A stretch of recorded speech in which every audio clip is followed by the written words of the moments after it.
दोस्तों नमस्कार। उत्तर प्रदेश का स्वास्थ्य विभाग करोड़ों की योजनाएं, जनता की उम्मीदें और इन सबके बीच भ्रष्टाचार का ऐसा जाल जिसमें नेताओं से लेकर अधिकारियों तक सभी फंसे दिखाई देते हैं। यह कहानी है बहुचर्चित करोड़ों के गबन की, जिसमें शामिल हैं पूर्व विधायक, सीएमओ, डॉक्टर और उनके परिवार के लोग। आइए जानते हैं कैसे गरीबों की दवा, अस्पतालों की मरम्मत और मरीजों का हक भ्रष्टाचार की भेंट चढ़ गया। कहानी शुरू होती है प्रयागपुर से, जब भाजपा विधायक सुभाष तिवारी ने विजिलेंस को एक शिकायत थी कि स्वास्थ्य विभाग में मरम्मत और विकास कार्यों के नाम पर करोड़ों रुपए का खेल हो गया है। जांच शुरू हुई और धीरे धीरे सामने आए नाम। सपा के पूर्व विधायक मुकेश श्रीवास्तव, उनके पिता राजेंद्र प्रसाद, तत्कालीन CMO doctor Santosh Kumar Srivastava, doctor आभा आशुतोष और गोंडा सीएमओ कार्यालय के कर्मचारी, अयोध्या सेक्टर के इंस्पेक्टर ध्रुव चंद्र हैं। टीम ने जांच शुरू की। वर्ष 2017-18 में सीएससी, हल्दर मऊ और कटरा बाजार में मरम्मत और विकास कार्यों में करोड़ों की अनियमितता सामने आई। जांच से यह भी साबित हुआ कि बहराइच की आरपी ग्रुप ऑफ कंस्ट्रक्शन को टेंडर दिया गया, लेकिन कंपनी का बैंक खाता किसी और का नहीं बल्कि पूर्व विधायक मुकेश श्रीवास्तव के पिता राजेंद्र प्रसाद के नाम पर था। यही नहीं, मुकेश श्रीवास्तव ने खुद इस खाते से 4 लाख रुपए अपने निजी इस्तेमाल के लिए निकाले। इस पूरे खेल में सिर्फ विधायक और डॉक्टर ही नहीं, इंजीनियर और कर्मचारी भी शामिल पाए गए। और अभियंता राम मनोहर मौर्य ने 92 लाख रुपए से अधिक का फर्जी एस्टीमेट तैयार कर भेजा और कार्यों की निगरानी भी अनियमित ढंग से की।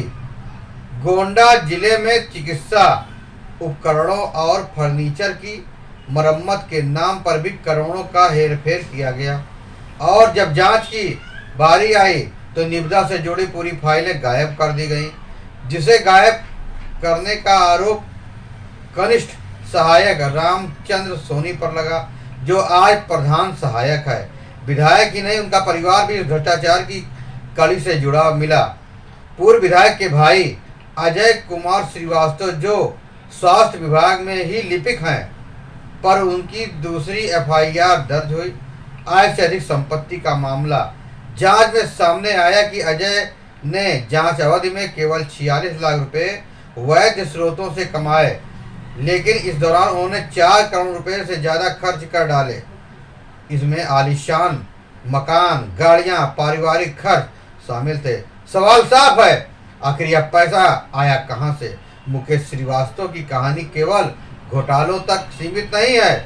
कभी सपा के विधायक रहे मुकेश का बसपा और कांग्रेस से भी गहरा रिश्ता है। वह पहले भी बहुचर्चित NRHM घोटाले में जेल जा चुके हैं। सवाल यह भी है कि राजनीतिक ताकत और रिश्तों का इस्तेमाल कर इन मामलों को कितनी बार दबाने की कोशिश हुई। यह भ्रष्टाचार सिर्फ पैसे का गबन नहीं बल्कि जनता के साथ किया गया धोखा है। जिन पैसों से गरीबों को दवा मिलनी थी, अस्पतालों की मरम्मत होनी थी, वही पैसा नेताओं और अधिकारियों की जेब में चला गया। नतीजा, मरीजों को इलाज नहीं मिला, अस्पताल खंडहर में बदलते गए और आम जनता की जिंदगी खतरे में पड़ गई। करोड़ों का यह खेल सिर्फ कागजी गबन नहीं है, यह उन हजारों मासूम चेहरों की तकलीफ है जिन्हें वक्त पर दवा नहीं मिली, या उन गरीब परिवारों की बेबसी है जो अस्पताल के बाहर रोते रहे लेकिन अंदर इलाज नहीं मिला, या उन पिता की मजबूरी है जो अपने बीमार बच्चे को गोद में उठाकर सरकारी अस्पताल तक तो लाए, लेकिन दवा और डॉक्टर दोनों नसीब नहीं हुए। इन भ्रष्टाचार ने सिर्फ पैसे का नुकसान नहीं किया, इसने उम्मीदों का कत्ल किया। इसने उस विश्वास को तोड़ा जो जनता ने अपने चुने हुए नेताओं, अफसरों पर किया था। जहां इलाज, स्वास्थ्य और सेवा होनी चाहिए थी, वहां कमीशन, रिश्वत और भ्रष्टाचार की दीवार खड़ी कर दी गई। विजिलेंस की कार्रवाई ने एक बार फिर यह साबित कर दिया कि अपराध कितना भी बड़ा हो, एक ना एक दिन सच सामने जरूर आएगा। एफआईआर दर्ज हुई है, केस अदालत में है, लेकिन न्याय की राह अभी लंबी है। जनता पूछ रही है, क्या दोषियों की वाकई सजा मिलेगी? क्या जनता का पैसा वापस आएगा, या फिर यह भी एक केस बनकर फाइलों में दब जाएगा? यह डॉक्यूमेंट्री सिर्फ एक केस की दास्तान नहीं है, यह हमारे सिस्टम का आईना है, जो दिखाता है कि जब सत्ता और भ्रष्टाचार मिल जाते हैं तो जनता सबसे बड़ा शिकार बनती है। लेकिन उम्मीद अभी बाकी है। उम्मीद है कि सच्चाई की लड़ाई लड़ी जाएगी। उम्मीद है कि आने वाली पीढ़ियां एक ऐसा सिस्टम देखेंगी जहां अस्पताल में दवा होगी, इलाज होगा और भ्रष्टाचार नहीं होगा। अब फैसला जनता के हाथ में है। क्या हम खामोश रहेंगे या सवाल पूछेंगे? क्या हम भ्रष्टाचार को सहेंगे या उनके खिलाफ आवाज उठाएंगे?